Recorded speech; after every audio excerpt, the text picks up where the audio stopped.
Welcome to Kev's Travel Stories. Each week I'll be bringing you a story from the weird and wonderful world of travel, a world that can change the way you see life and love and even the way we find meaning.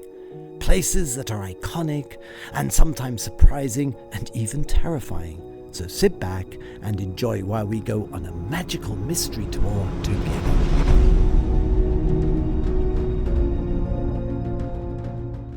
Welcome to Kevin's Travel Stories, and this week I'm going to give my view on one of Ireland's most visited destinations, top travel destinations for sure, and that is the Temple Bar area of Dublin.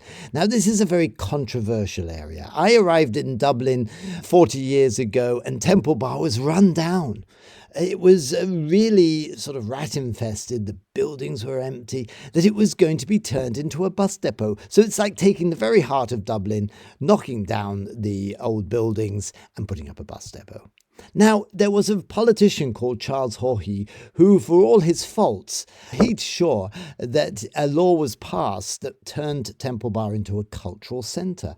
Dublin actually became the cultural capital of Europe, and Temple Bar underwent this incredible renaissance. It was full of artists. U2 bought a pub there. It was really, really rocking. And now, when I meet anybody who's visiting from far and wide, their one first stop is to go down to Temple Bar.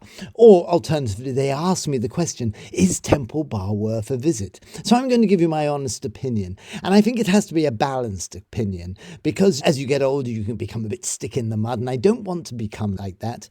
I can remember a night with my son and some of our work colleagues at Be Creative, and we went down to Temple Bar and we actually had a ball. You mix with this huge gang of people. It's like the Tower of Babel. The whole world is gathered in Temple Bar.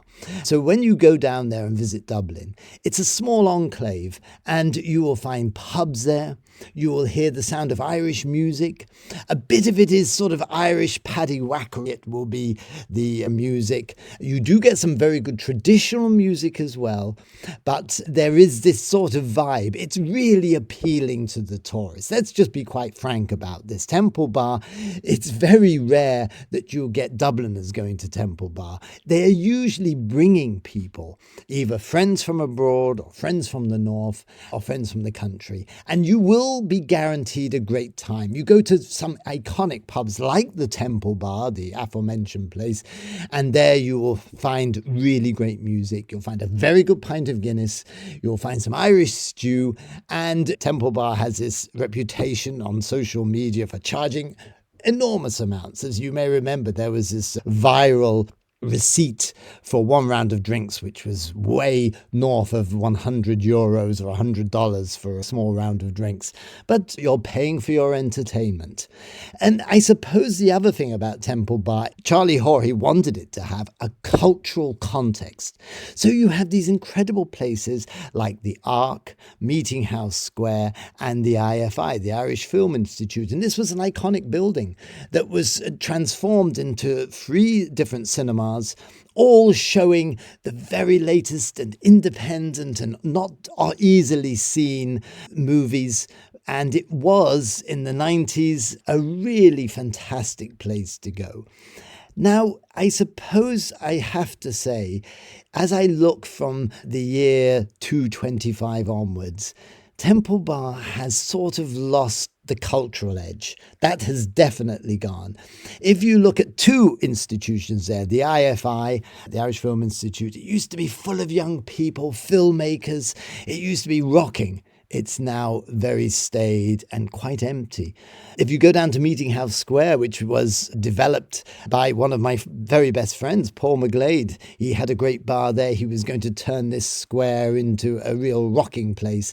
And I suppose Meeting House Square really sums up the challenge that the local authority that had the responsibility for developing Temple Bar, I think they sort of fell down on the job, because the Meeting House Square could be one of those great places, like one of those centres in Paris where everybody meets and gathers. If you go there now at night, pop your head round the corner, but don't stay too long, because it's been neglected, it's been allowed to run down like the original Temple Bar, and it's full of antisocial elements there, the drug taking. It's not nice, and unfortunately there's not enough police presence to really put manners on the people that now hang out there. So I think there's a great missed opportunity in Temple Bar. If you are visiting Dublin, yes, you have to visit Temple Bar. You have, as I said, great pubs. You can go to places like the Porterhouse, which is just down there by the Liffey, and has incredible range of like oyster beers made with Galway oysters.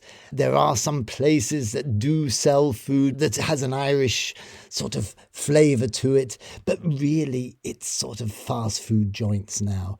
Bars that have very high bills for if you're going to be entertaining a group of people. There are some wonderful areas that do reflect the history of Temple Bar. Just up to the north of Parliament Street, you'll come across Civic Hall, and then you will find Dublin Castle. And this is one of the great old historic places in Ireland, going way back in time, right to the very origins of the British rule.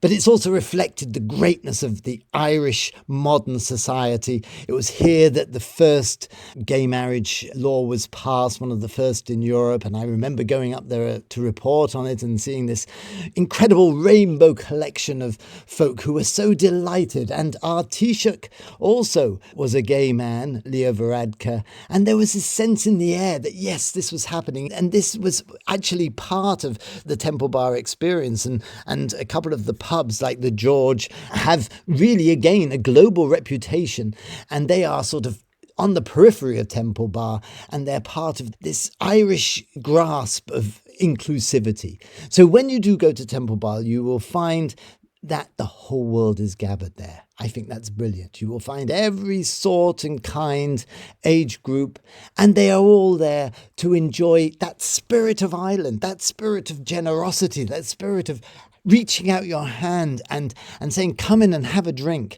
Now, the drink's going to cost you an arm and a leg, and I suppose that's it. And there are parts of Temple Bar that have been allowed, like the Meeting House Square, to go into a state that's really is, I think, disgraceful.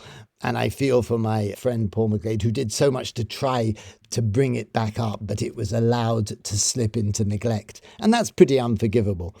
Is Temple Bar a tourist ripoff? I think I'd have to say, yes, it is the place where tourists go. But if you really go there with an open heart, you will find the real spirit of Ireland in one place. And that also means it's multicultural. So you'll be served by Brazilians, you'll be served by Mexicans, you'll be served by Romanians. It's that eclectic mix of modern Dublin, modern Ireland, which I love. So yes, it is a tourist ripoff, but no, it has something really quite unique. And when it comes down to it, you can't really have a reputation that reaches around the world unless you've something to offer. And I think Temple Bar does offer that sense of Irish hospitality. So go down there, but make sure you've a full wallet.